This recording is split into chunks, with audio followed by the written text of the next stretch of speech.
Hi guys, I'm having a freaking blast. Just a blast. But I'm gonna make this really short. When this first all started to happen for me, I was having some physical symptoms that I didn't really understand, and they had to do with heat. I was not affected by shivers. I don't like shivers, and so the only time I get shivers, I know it was straight on something big. They are going, oh, just to get my attention, because So it helps. It's a very nice contrast. It feels like ice. But normally I got so hot that I would begin to sweat. I was, of course, menopausal for a time, and menopause was trippy for me. But after that faded, still, there was this heat that would happen. And it was accompanied by something that I think is really weird. Yeah, it was just surprising. Aw, it was just surprising. I realized very, very quickly, really quickly, that something was moving within me that felt different, and it felt warm. And from time to time, I would just heat up, and I would write about it. It felt like a kiln in my trunk. It felt like a kiln, dry heat, but impossibly hot. And I would then sweat. And fine, that's good. Sweating is good. And it seems to be something that I do quite a lot, actually, when I'm releasing stuff. Remembering, too, just a side note, that sweat is what is called insensible water loss. And it is really, really important to hydrate. I can't underline that and capitalize it enough. Any diminishment in your thinking, your fatigue level, your muscle aches can usually be remedied with more water. It's surprising. You squirt a little bit of lemon, fresh lemon in there, and you bless the water. Whew, start feeling better right away. It's surprising. And that will then, of course, if that is your issue, it'll deepen your appreciation for water and what's going on. But the other thing is that my body would not tolerate synthetic fiber. I can't tell you how many rayon and polyester outfits I had to part with, because I no longer could wear them. I'd wear them and I would just heat up like the sun. I thought I was going to melt this stuff. And I quickly figured out that was what was going on. So it's my body told me what to wear.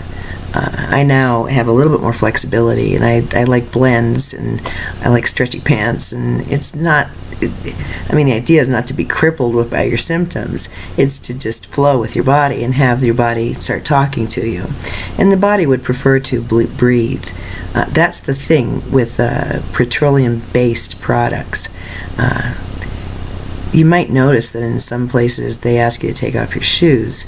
Yes, there's a beautiful metaphor of you don't want to bring in the dirt from your daily path into this holy place. Sure, okay, yeah, all right, whatever. But it goes deeper than that, much, much deeper, and much more simple. Unless you're in a country where they don't do a lot of plastics and petroleum, and I'm not really sure the state of things now. I'm not really sure. I would imagine that the corporatocracy has taken over footwear in India. I would imagine. But take a look at the soles of your shoes. Notice what they're made of. They're made of petroleum products. Now that's fine. You have to use what's available.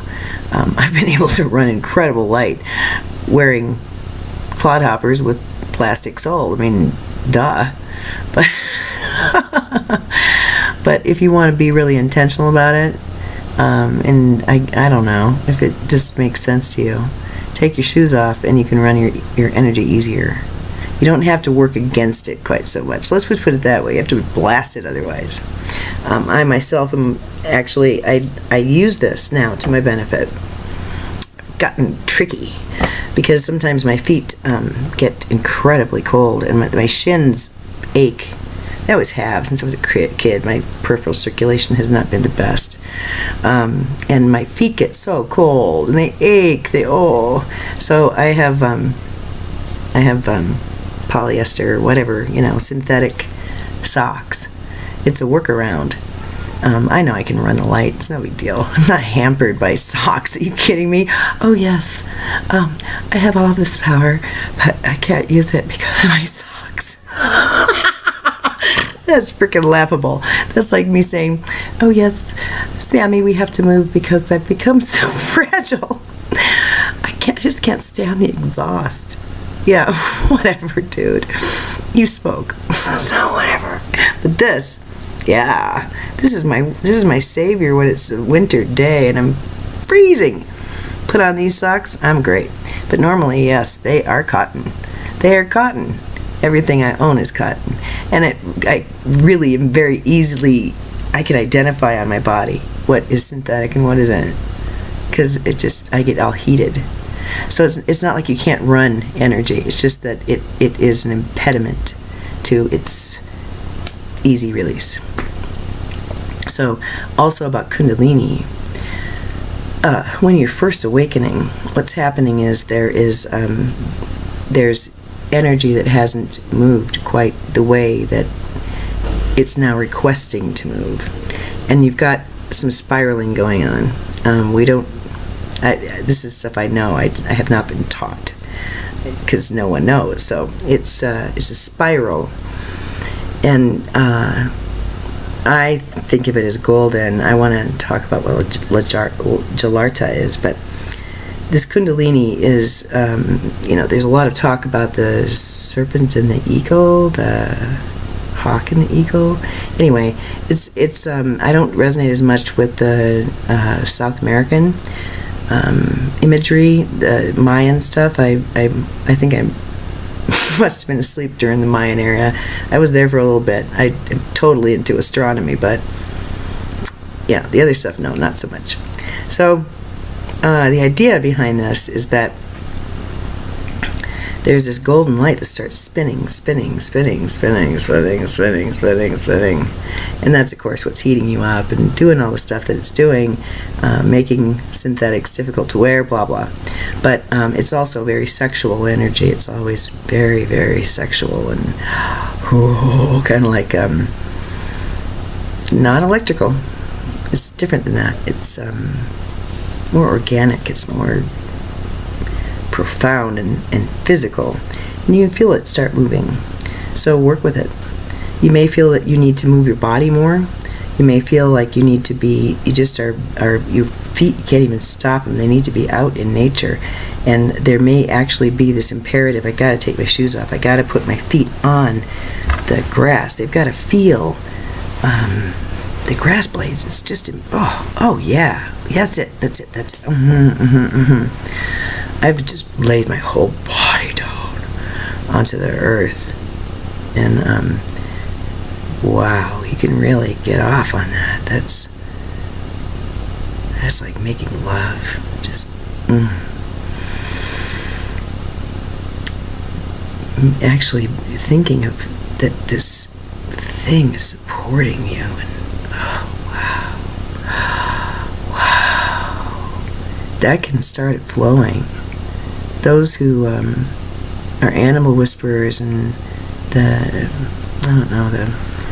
lovers of the natural kingdom, they know about this.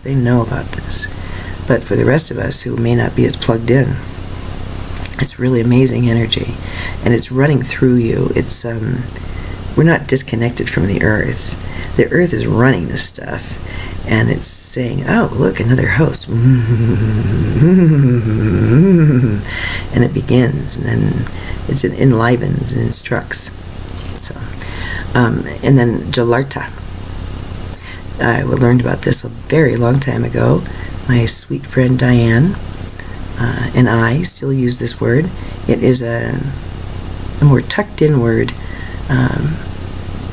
much more...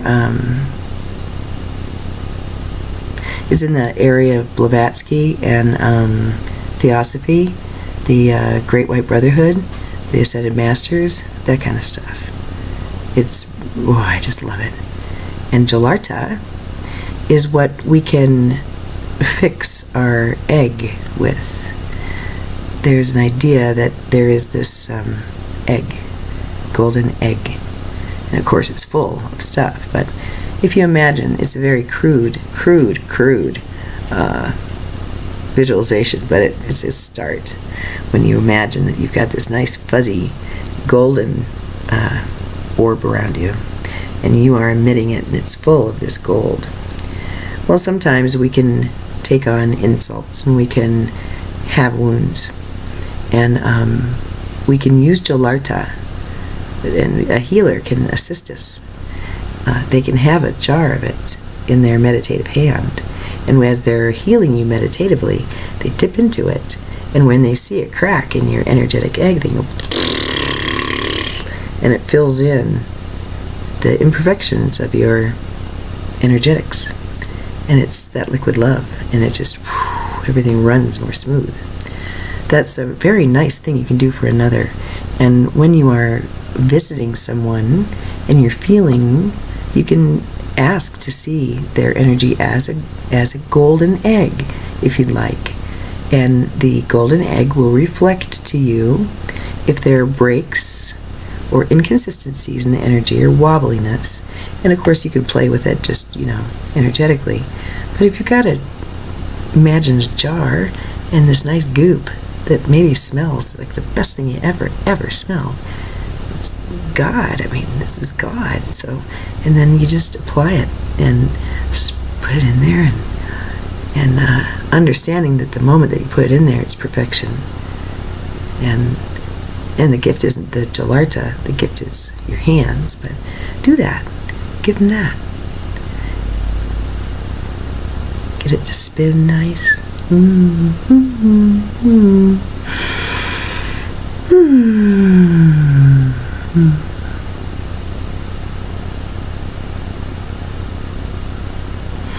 Feels really good. I think I want to do one more. I've been wanting so much to talk about alcohol, and I decided that I want them to do that. I have a little mug, see? And it's got a, oh, Jesus, God. Yeah, we're going to have to talk about alcohol. Wow.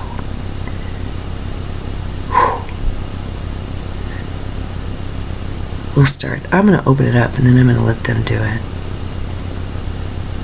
And then I really got to go to bed. Alright, so anyway, when it comes to ascension symptoms and clothing, that's what's going on when you're unable to tolerate. Oh yeah, one more thing. I joke about it. Oh yes, I'm too sensitive. But there's some real truth in that. I know of individuals who can no longer enjoy themselves in public settings like restaurants. And for a while, I had a real tough time with that too. You saw me break into tears talking to you about how painful it was for me to be in that singing circle, because I could appreciate the geometrics being created. I could feel the combined and sustained pain. And they were very, very, very clear and beautiful souls. But it was very, very painful. I had an experience with my sister at a restaurant, and we were just enjoying a very lovely meal, which we were doing weekly at this restaurant until they decided to change the menu. And just sitting there enjoying ourselves and being quiet and really not having any horrors to report or figure out. Eating. And all of a sudden, I expanded really fast. And I have been able to contain structures before and feel them, but not like this. And all of a sudden, and I could feel every consciousness in that restaurant as little boop, boop, They were still talking. They didn't know what I was doing.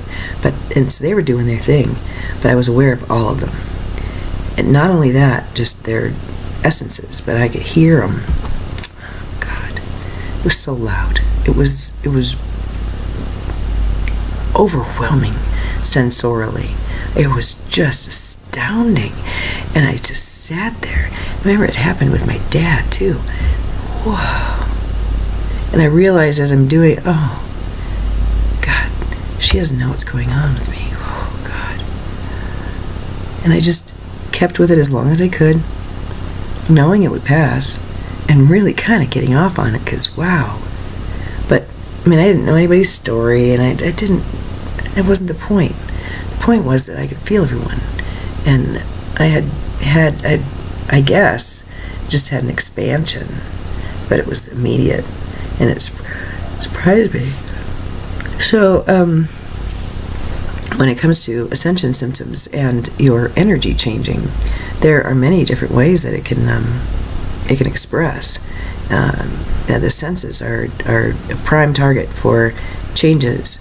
I haven't experienced a lot of visual changes. Some, but it's mainly been with my field, being able to just use it more and have it inform me more. So it's I told my coworkers one time, we were in a group meeting, and I tried to express to them a lifetime of frustration, because they would have like the main meeting, which is the purpose of the meeting. And so we're talking about a person's experience in their life and their health. It's important. The details, these things are important. And over in the corner, and over here, and maybe they're bitching, and maybe they're bitching, usually. Oh my, oh my, oh my. The problem is that I attend and can feel all of it. So without getting woo-woo, I stood up one time and said, listen, I need to just ask if we can be more mindful in these meetings, because it is overwhelming to me. I cannot attend. And I think I couched it in what is the way currently. Many of these skills are medicalized, and they are we get a label. I am autistic. I am Aspergery. I have ADD. Blame it on the ADD. But what's true is what I couldn't reveal, and that is that I could hear everything. I think I did say that. I am not able to weed out the importance of one conversation over another. If you're speaking, you're important, and so I get it. But this is not the time, and it's not the place. So let us, be at the matter at hand, please. And if you need to have a conversation, please leave the room, because there are some people around here who hear you and cannot weed it out. And I think over and over and over again, that's how I want to end. I was told over and over and over again, dear one, your distress, this horrible feeling you have in your body when I was on a shift, are you beginning to notice it's because you're not speaking? Yeah. It's when I wanted to say something and I didn't. Then I would have a physical reaction. I'd be so uncomfortable. And I was unwilling to do what the fix would be, and that would be to speak when someone was acting in a very inappropriate way. I've gotten better. I just go, boop. I don't think so. I think we're going to behave differently here. Boop. That's that. Just a little snap on the nose. I don't believe that we should be acting this way, do you? Do you think this is dignified? Do you think this is the way two grown-ups who care about each other should behave toward each other? Really? I don't agree. I care about you so much, I don't think that we should act this way toward each other. I wonder if we could try a different way. Do you know what that does, just by saying that? Have you tried it? Instead of engaging once again and saying, I'm sorry, I didn't mean to do that. I'm sorry I hurt your feelings. Or, oh my God, I'm sorry I hurt your feelings. No. Instead of saying that, say, wow, this doesn't feel good. I'm just trying to connect with you, and this is the feeling that we generate between us. Oh man, I wonder if we can work on that, because it doesn't feel good. Can you help me with that? I know you care about me. What's the deal? What's going on here? And what's really sad is when someone is given that level of a gift and they act out. And at that point I would just disengage. I would just, my fatigue would take over. Oh Jesus, another opportunity to teach somebody something instead of be in love, instead of go to the movies and mac on each other. Oh God, really? It's a beautiful day. Can't we just walk outside and remember that we love each other? No, we gotta fight. Anyway, I was talking about clothing. There are changes that occur that you may need help with. And so to end, I would say that, if it's just that you can't find clothes that don't make you bake, well then, do you really need to go see a doctor? No. Oh boy, I know what I'm talking about next. But there are some times when you might be tempted, because it looks like you might be dying. You might be dying. Is wearing rubber soles on your shoes going to kill you? Absolutely not. And anybody who tells you that you can't do holy work because of your footwear has misunderstood a fundamental rule of the game. It's not about what you wear, it's about the intention of your energy. It's about the lineage and the light and the sense that you hold as a human being. It's not about your attire. I'm telling you about attire so that you be more comfortable as you walk your walk and appreciate some of these changes. But yeah, I'll have to review, but that's an important concept. We need to do that before we end. It might be up a while. Good night.